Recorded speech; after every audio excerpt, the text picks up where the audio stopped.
BJP के PM उम्मीदवार मोदी ने सोनिया राहुल पर फिर किया तीखा हमला। कहा, मां बेटे को अगर मैं मिल जाऊं तो मुझे कच्चा चबा जाएंगे। उत्तराखंड के विकास नगर में चुनावी रैली में बोले मोदी, मेरे खिलाफ मां बेटे में जमकर गुस्सा। कभी ये मां बेटे को कहीं रास्ते में मिल गया तो मुझे कच्चा खा जाएंगे।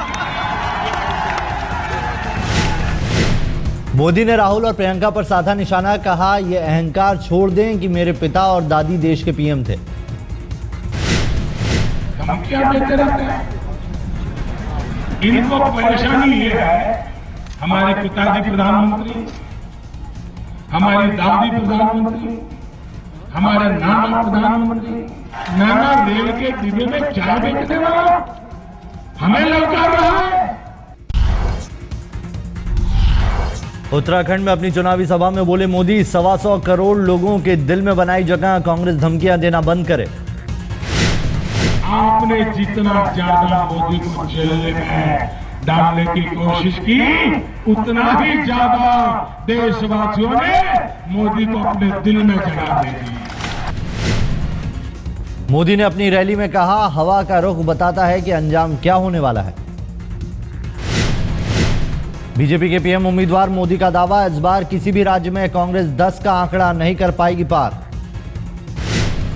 इस चुनाव में एक भी राज्य ऐसा नहीं होगा जिसमें कांग्रेस पार्टी 10 आंकड़ों को छू पाए।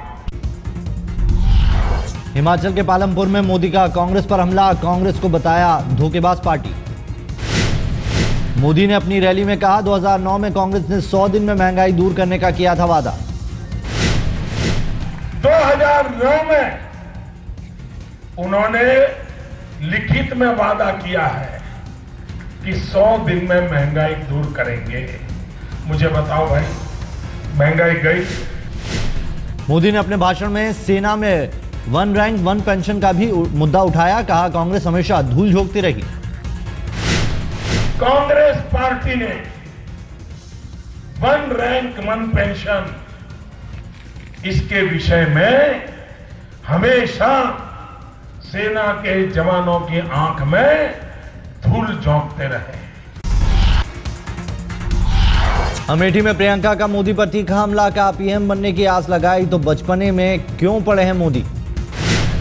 प्रियंका वाड्रा का बयान, पद की गरिमा को पहचाने बीजेपी के पीएम उम्मीदवार।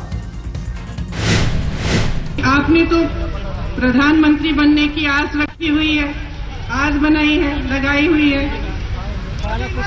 तो इस बचपने में क्यों पढ़ते हैं?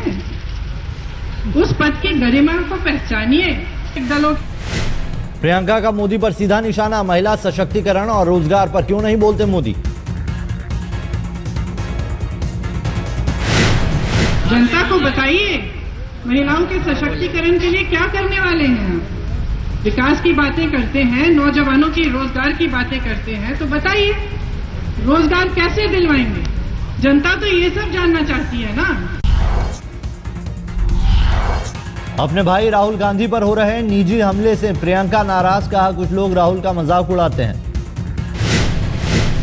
उसी दल के बड़े बड़े सक्षम नेता राहुल जी का मजाक उड़ाते हैं। कभी उन्हें नमूना कहते हैं, कभी उनकी तुलना किसी हास्य अभिनेता के साथ करते हैं, कभी उनको शहजादे कहते हैं। प्रियंका ने अमेठी में बीजेपी उम्मीदवार स्मृति ईरानी और आम आदमी पार्टी के उम्मीदवार कुमार विश्वास पर भी साधा निशाना। कहा, उन्हें अमेठी में विकास नहीं दिखता।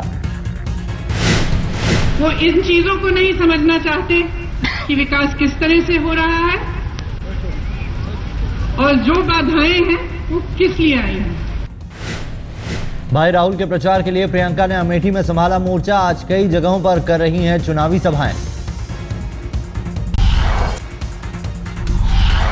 काले धन पर सरकार ने सुप्रीम कोर्ट में जमा किए 2 सीलबंद लिफाफे। एक लिफाफे में 18 लोगों के नाम, एक शख्स की हो चुकी है मौत।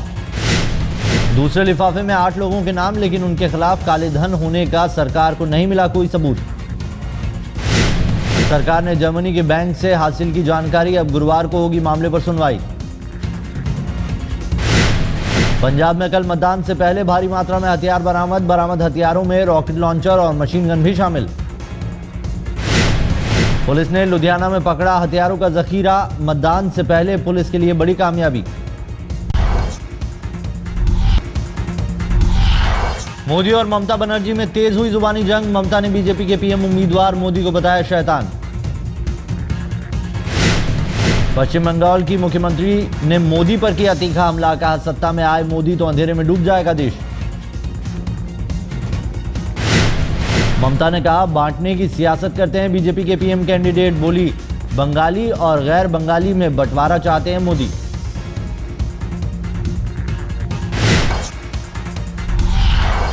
बीजेपी नेता मीनाक्षी लेखी ने ममता पर बोला हमला, कहा बंगाल में गरीबी, अशिक्षा, कुपोषण और बेरोजगारी दूर नहीं करने वाली ममता अब दूसरे हथकंडों को ले रही है सहारा।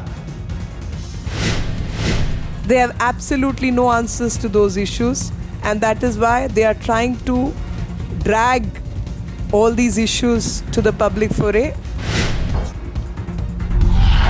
ममता और मोदी के बीच से छिड़ी जुबानी जंग पर बोली कांग्रेस, कहा पहले ममता को साथ लाना चाहते थे मोदी, जब ऐसा नहीं हुआ तो उनके खिलाफ खोला मोर्चा। बीजेपी नेता सुब्रमण्यम स्वामी का बयान, मुझे समझ में नहीं आता ममता इस तरह की बयानबाजी क्यों कर रही हैं। सुब्रमण्यम स्वामी ने कहा 2012 से ममता बनर्जी के कई पेंटिंग्स बेचे गए और उससे पैसे कमाए गए। वाराणसी में आप कार्यकर्ताओं पर हुए हमले के लिए केजरीवाल ने बीजेपी को ठहराया जिम्मेदार, कहा काशी की जनता मोदी को सबक सिखाएगी। केजरीवाल का आरोप, बीजेपी के गुंडों की ओर से काशी में दहशत का माहौल बनाने की हो रही है कोशिश, लेकिन हम डरने वाले नहीं।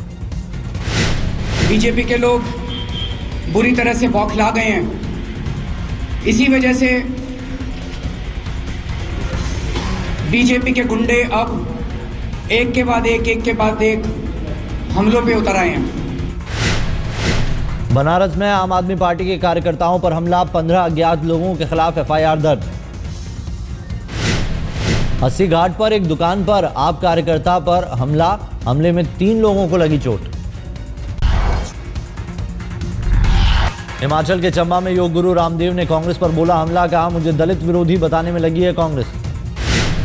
रामदेव ने कहा मेरे बयान को गलत तरीके से पेश कर दलित समुदाय को मेरे खिलाफ उकसाने की हो रही है कोशिश। जब चारों तरफ से कांग्रेस का लोगों ने बहिष्कार कर दिया तो हथकंडा अपनाया कि बाबा दलित विरोधी है।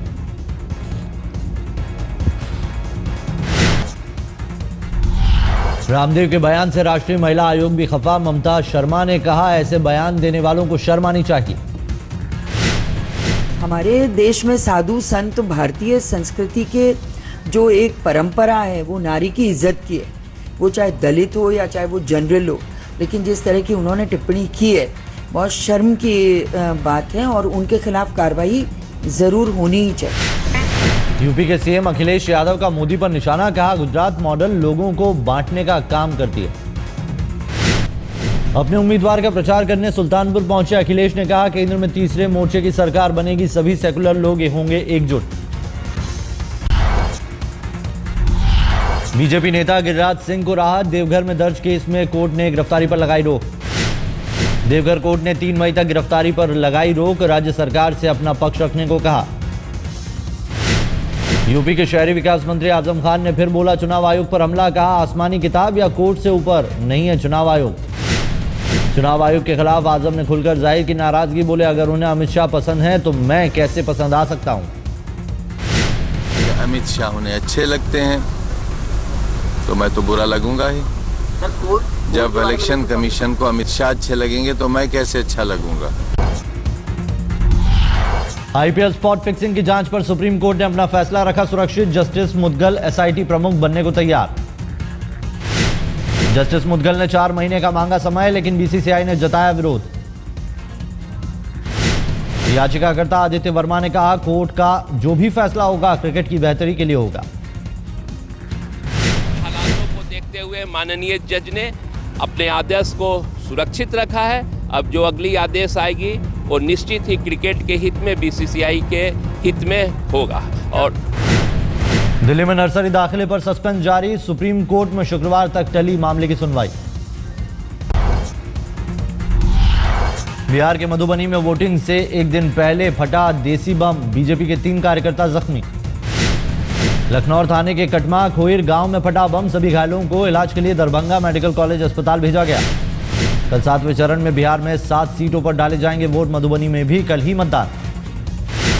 सूरत में दर्दनाक हादसा, 8 मंजिला इमारत गिरने से एक बच्चे समेत 3 लोगों के मरने की खबर।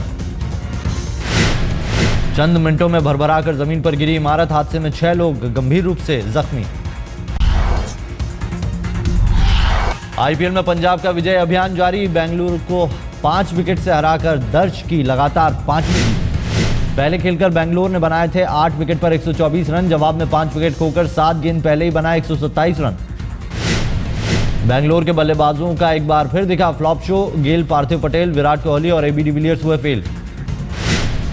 3 ओवर में 15 रन देकर 3 विकेट लेने वाले संदीप शर्मा बने man of the match. Match के दूसरे ओवर में लिया था गेल और कोहली का विकेट। आज कोलकाता और राजस्थान में होगी टक्कर, 4 मैच खेलकर दोनों टीमों ने दर्ज की है 2-2 जीत।